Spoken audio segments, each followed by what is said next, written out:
heard you say to the academy that you weren't thinking about going into banking at all when you were a young man. I grew up in a small family with a very, very close relationship with my father. Wonderful man, very kind man. And the master plan was for me to go to graduate school, get a master's degree in business, and come in the family business. Well, I think my father got cold feet because after I graduated the University of Chicago with a master's in business, he was afraid that I might be a little too theoretical and not have enough practical experience. And so what he wanted me to do was work for a year or two, in his words, see the real world, and then come back to the family business. And I thought that was a good idea. So I took a job with the old American National Bank, June of 1967.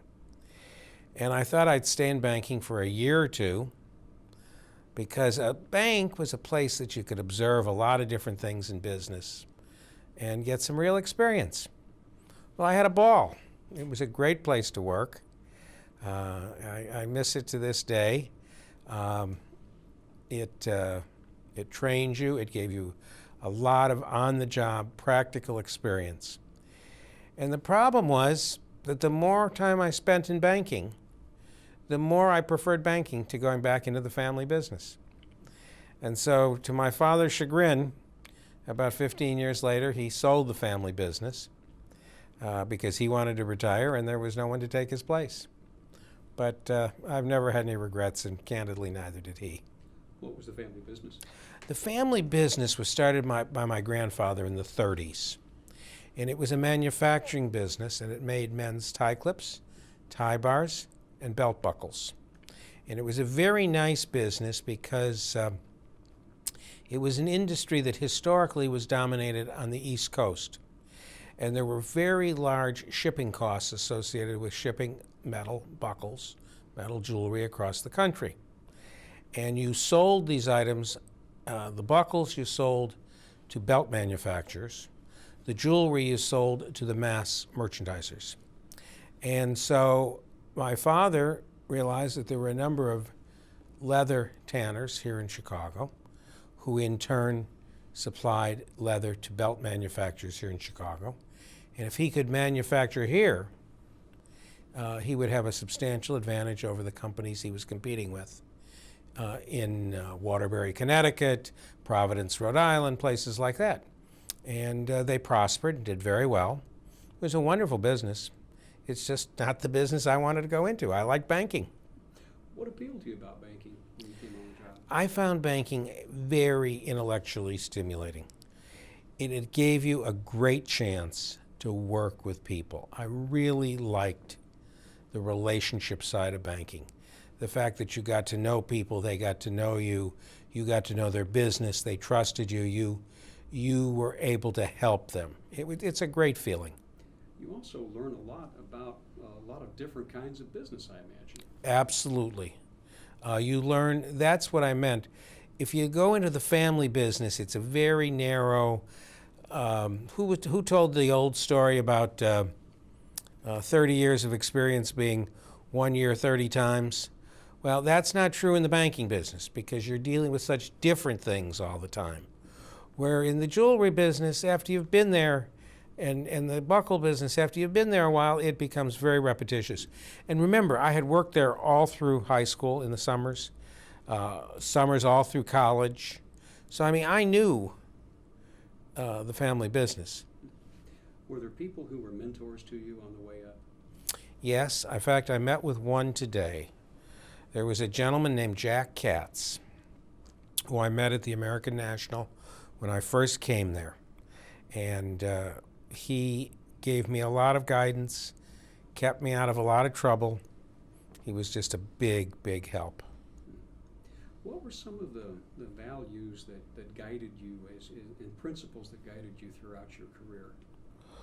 Well, I think that when you learn about the banking business, you learn that the key thing is when you tell somebody that you will provide them credit or banking services, you have to be capable of and prepared to keep your word under all circumstances. That's what really is the acid test, I think, of a good banker.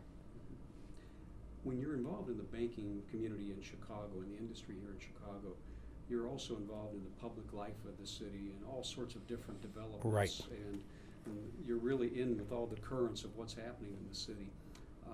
Throughout your banking career, you've been actively involved in a lot of civic organizations and the life of the community. Why is it so important for someone in your line of work to get out and have that kind of involvement? First of all, this is a fantastic city to be in banking. It's a vibrant, thriving city. And the bank that lives in this city succeeds if the city succeeds. It's that simple. Or let's stretch it, the state succeeds, because I don't mean to be so narrow, all right? And so I've always felt that it's incumbent on bankers to give back to the community that supports them and nurtures them, that there's an obligation there. And I've always tried to do that. At the same time, as you've grown in the business, the city of Chicago and the banking industry here has really become enmeshed, intertwined with the global economy here, and Chicago has become a leader. Well, I don't mean to disagree with you, but the fact of the matter is the unfortunate disagreements between downstate and Illinois, and downstate and Chicago, have had a terrible impact on the banking industry in Illinois. Let me give you an example. In 1967, when I started in banking, the 9th and 10th largest banks in the United States were located here in Chicago, neither of which exists today. First Chicago and Continental. Of the other 8, I would tell you 6 of them were in New York, and maybe 2 of them were in California. Maybe Bank of America and Wells Fargo. I'm not sure of that, but I think I'm close. The laws started to change. Branching took place, particularly in the Southeast. The legislature and the downstate bankers here took a very narrow view and did everything possible to limit the expansion of the Chicago banks. The net result of that is we lost most of our banking industry here in Illinois to other parts of the country. Who would have thought that 3 of the largest banks in the United States are headquartered in Charlotte, North Carolina? Give me a break. Bank of America, Wachovia, and BB&T are all headquartered there because the legislatures, particularly in the Southeast, had a lot more foresight than the people here.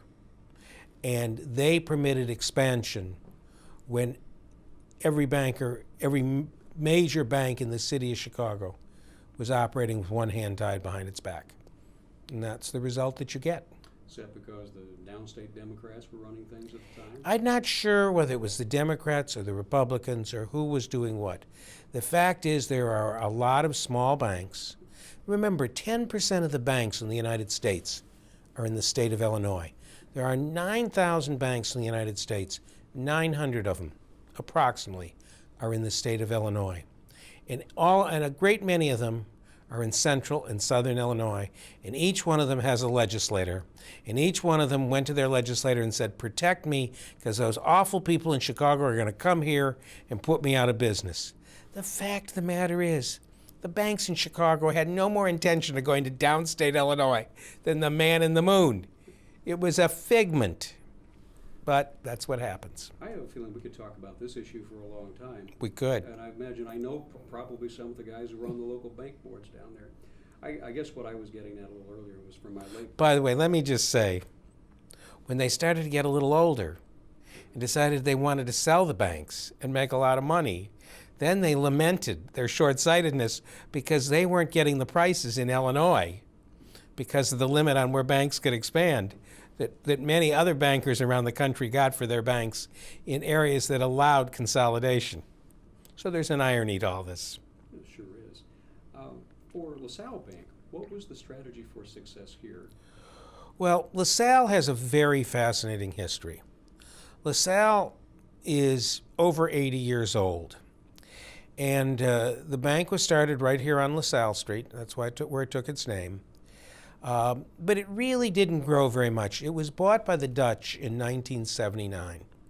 And at the time it was bought by the Dutch, it was about a $1 billion bank. Even then, from 1979 to 1990, the bank only grew from about $1 billion to about $6 billion in size. In 1990, the Dutch bought a second bank, the bank I came from, that was directly across the street, and put the two banks together. From 1990 to today, we've gone from that $6 billion level to about $125 billion.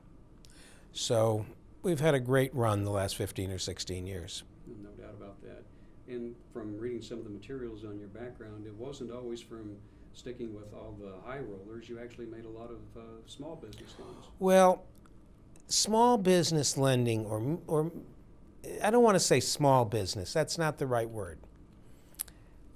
Medium-sized companies are the bread and butter of the LaSalle Bank. And truthfully, they're the backbone of this country in an industrial sense. That's where the real growth is, and that's where the fun in banking is. That's where you have a chance to really contribute to your client's success. That's where relationships matter. And that's what we've always tried to preach here at LaSalle. That's been the theme. We really didn't want to do a lot of business with the multinationals. And in fairness, except here in the city, we probably didn't do a very good job of the smaller companies either. In the city, I would take exception with that. There, where our branch network is extensive, I think we've covered the market pretty well. I've seen a couple of different statistics on this, but in some of the literature it says LaSalle was the largest bank in Chicago. Some say it's the second largest. No, it is. Well, now that we're part of Bank of America, it's the largest. But before that, J.P. Morgan Chase is larger than LaSalle. We were number 2. How would you describe your leadership of LaSalle Bank? What kind of stamp did you put on the legacy here? I have always tried to lead by example. I've always tried to lead by motivating the people around me. I've tried to give them a vision of where I thought we should be going. And then I've never tried to tell people how to get there. I've just asked them to make sure they got there. And I think that's worked. I've worked with some really great people over the last 25 years.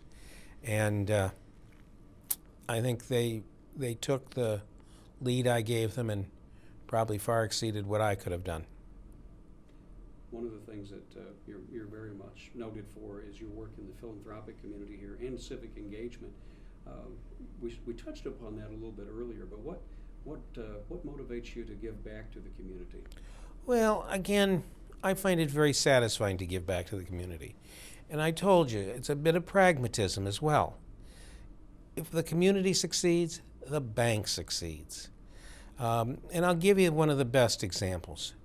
I really enjoy my time on the Board of Education. It's been a wonderful experience. And the goal of the Board of Education is to provide a meaningful education so that people want to live in the city of Chicago and feel comfortable sending their kids to school in the city of Chicago and comfortable that they'll get a good education. Well, if I can help do that, that makes the city much more successful. You came on the board in, what, 1995? Right when the new Reform Act took place. I was one of the first new appointees when the mayor took over. I was in Springfield when all that was happening, when Jim Edgar was governor. What has been the hallmark of that reform movement? What are some of the benchmarks where we can see improvement? Well, I think there's 3 or 4. First of all, I think we've done a good job of managing expenses. And I'm not telling you that's the end-all and be-all, but I will tell you expenses were out of control. I think second of all, we have done a good job of improving curriculum. I think we've done a good job of improving the capabilities of the teachers in the system. And I think it's showing up in the net results. I'm not a big fan of test scores, but you have to have some benchmark. I think if you look at the test scores over the last 10 years, I think they'll attest to the fact that we're doing better and better. The test scores are up, attendance is up, you're starting to hit some of those targets. What are some of the big challenges that lie ahead? The biggest challenge I believe the board is facing in the city of Chicago today is improving the high schools. I don't think we've done as well in improving the high schools as we have the lower schools. And that's certainly a high priority of this board to improve the quality of the students going through our high schools. What about there's a constant case being made in Springfield for education funding reform and how that in particular impacts on Chicago. I hear that from all the Chicago and suburban lawmakers, but downstate it's an issue as well.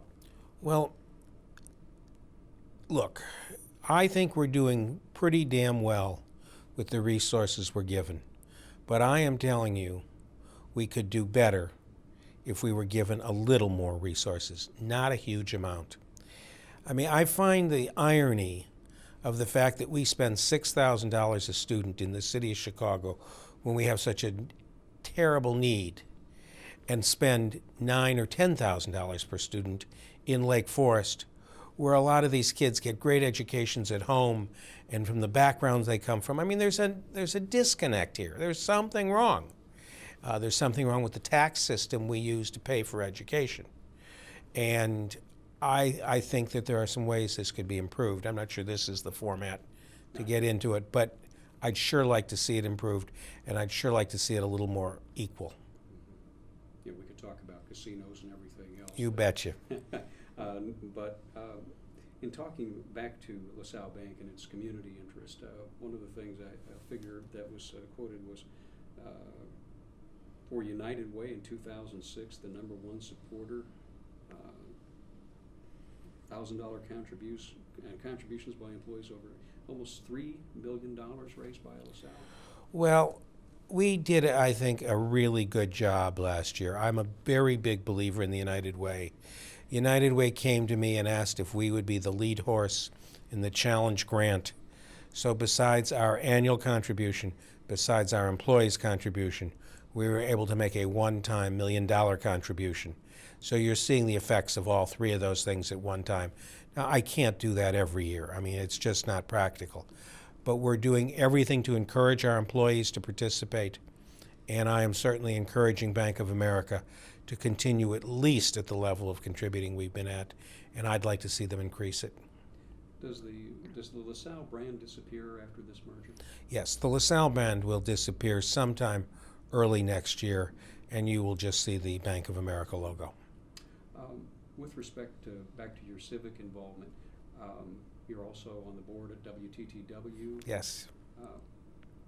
You have a lot of demands on your time. Why be interested in public television?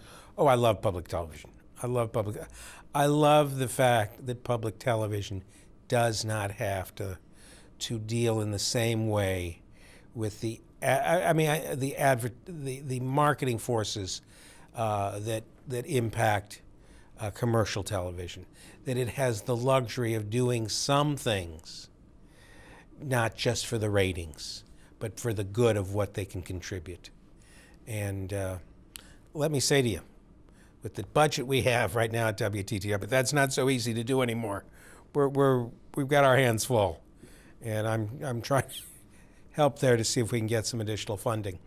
Well, good luck to you on that. We're in the same boat at our station. So you know what I'm talking about. Yes, yeah. I work pretty closely with Marty McLaughlin over there in their corporate Sure.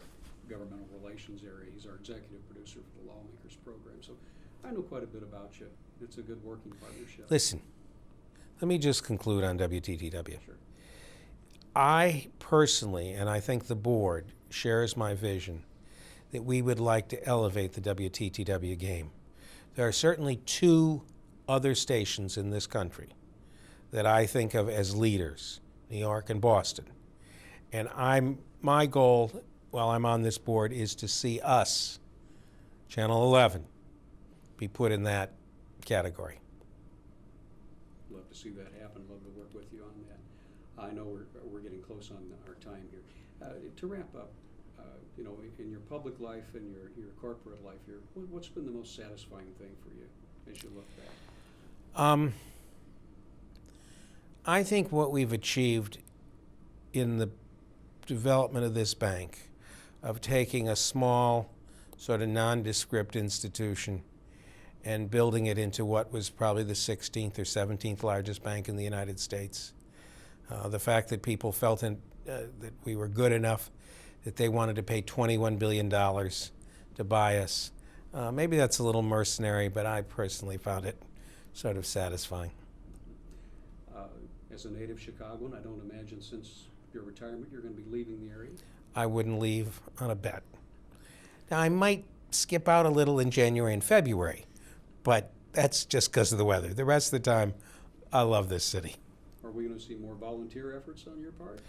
I have agreed to play a more active role at WTTW, at the Field Museum, and maybe at the Jewish Federation. So, I think so. Wonderful. I think we're done.